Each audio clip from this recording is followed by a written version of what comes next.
Hello, dear friends. I am Saurav. I am English trainer. I taught you the use of present indefinite, present continuous, present perfect, and present perfect continuous. Today, I am going to tell how to improve English. How to improve English. Now you learn the use of present tense. Okay.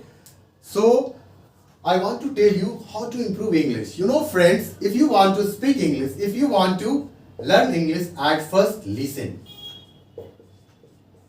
Listening is a very necessary to improve your English. If you want to learn English, if you like to speak English fluently, so it's a necessary to listen English. आपको जो भी interest लगता है, if you like to watch news, then you must watch. If you like to listen music, then you must listen to music. Second thing, read. Read is also necessary for a spoken English. If you read regularly, then you will be fluent in English. You know, read से और क्या होता है? If you read newspaper, then you will learn new words. Then you will learn how to use words and how to use words in the sentences. Then you will learn the formation of sentences. So it is a very necessary. If you want to learn English, then read also. Read newspaper, read magazine. Okay. And second thing is talk. है ना? If you want to speak English, spoken English के लिए सबसे जरूरी क्या है?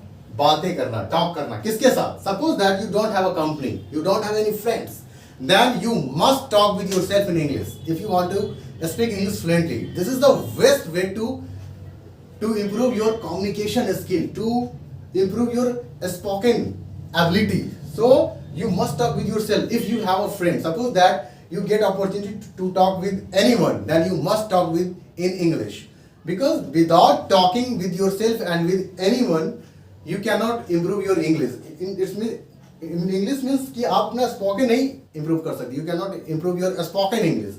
तो spoken English के लिए क्या जरूरी है?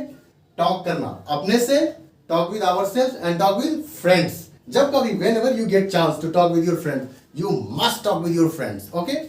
And fourth thing is write.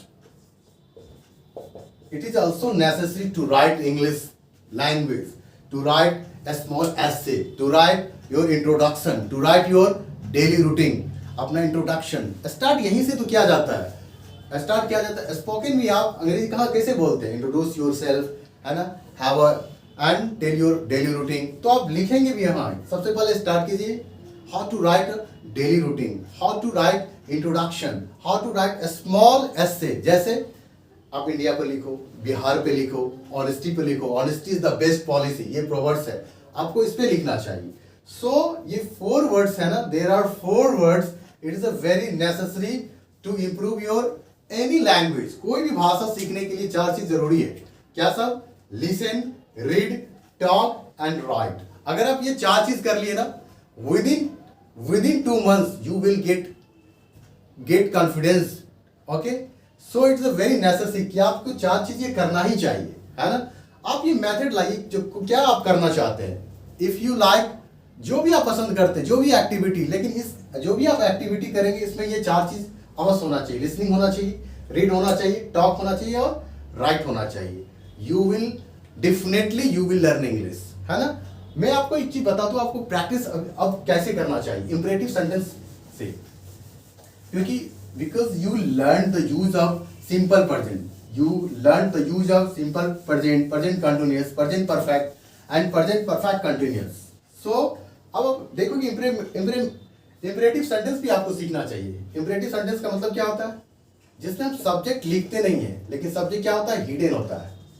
Imperative sentence इसका बहुत ज्यादा यूज होता है.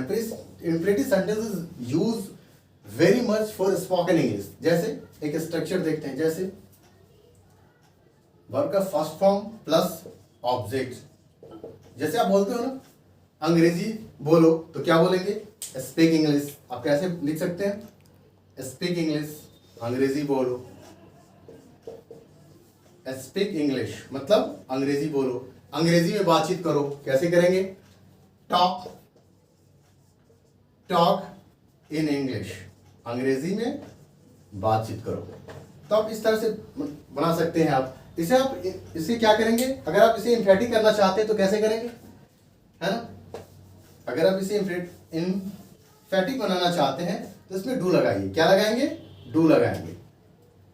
डू प्लस वर्ब का फर्स्ट फॉर्म देन ऑब्जेक्ट, जैसे do speak English. Do speak English मतलब अंग्रेजी अवश्य बोलो। क्या है, अंग्रेजी अवश्य बोलो। कोई काम अवश्य करो, आप जो डाल रहे हो तब डू लगाओ, है ना। फर्स्ट मेन वर्ब से पहले आप डू लगा के बनाओ। Do speak English, do talk in English, अंग्रेजी में अवश्य बातचीत करो। ओके, डू हार्ड वर्क, मेहनत अवश्य करो। ओके, डू प्रैक्टिस, अभ्यास अवश्य करो।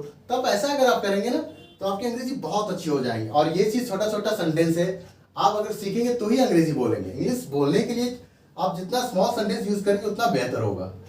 और क्या यूज कर सकते हैं आप,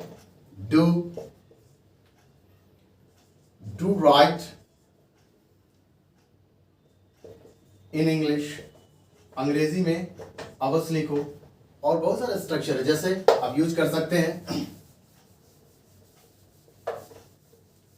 आप यूज कर सकते हैं कीप ऑन से भी बहुत ज्यादा यूज कर सकते हैं आप सेंटेंस, जैसे कीप ऑन प्लस V4। इसका मतलब क्या, करते रहो। कोई काम आप करते रहेंगे ना, करते रहो, तो हम इसके लिए यूज करते हैं। जैसे अंग्रेजी बोलते रहो, क्या होगा, कीप ऑन स्पीकिंग इंग्लिश। क्या होगा, कीप ऑन स्पीकिंग इंग्लिश, अंग्रेजी बोलते रहो। जैसे मेहनत करते रहो, क्या होगा, keep on doing hard work, मतलब कठिन मेहनत करते रहो। Keep on doing hard work, कठिन मेहनत करते रहो। ठीक है, इस तरह से आप यूज कर सकते हैं। इसको प्रैक्टिस करना होता है। जो भी आप स्ट्रक्चर सीखते हैं तो उसको ज्यादा से ज्यादा प्रैक्टिस कीजिए। और कैसे बना सकते हैं, जैसे इंपरेटिव सेंटेंस में लेट का यूज बहुत ही ज्यादा फेमस है और बहुत ज्यादा यूज होता है। फेमस इन द सेंस आप बहुत ज्यादा यूज कर सकते हो। जैसे स्ट्रक्चर के माध्यम से सीखते हैं, late plus object, okay, plus verb का first form.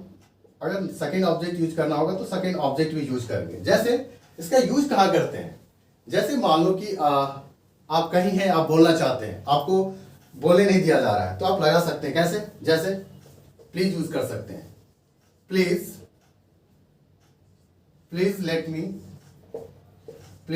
Me speak, please let me speak, कृपया मुझे बोलने दिया जाए, प्लीज लेट मी स्पीक, है ना। अगर हम यहाँ पे स्पीक आउट लगाते हैं, please let me speak out, मुझे पूरा बोलने दिया जाए। स्पीक मतलब बोलना, स्पीक आउट मतलब मान लेते कि आप कहीं आधा सेंटेंस बोले हैं और आधा सेंटेंस बोल करके पूरा करना चाहते हैं, तो आप क्या बोलेंगे, लेट मी स्पीक आउट, कृपया मुझे पूरा बोलने दिया जाए। लेट मी प्ले, मुझे खेलने दिया जाए। लेट मी गो, मुझे जाने दिया जाए। ठीक है, लेट अस गो, हम लोग चलते हैं, ऐसे भी यूज कर सकते हैं। लेट अस गो का मतलब लेट अस गो मतलब हम लोग चलते हैं। इस तरह से आप यूज कर सकते हैं। ठीक है, तो ये इंपरेटिव सेंटेंस में क्या आता है, आप सेंटेंस में सब्जेक्ट यूज नहीं करते, सब्जेक्ट हिडन होता है। जैसे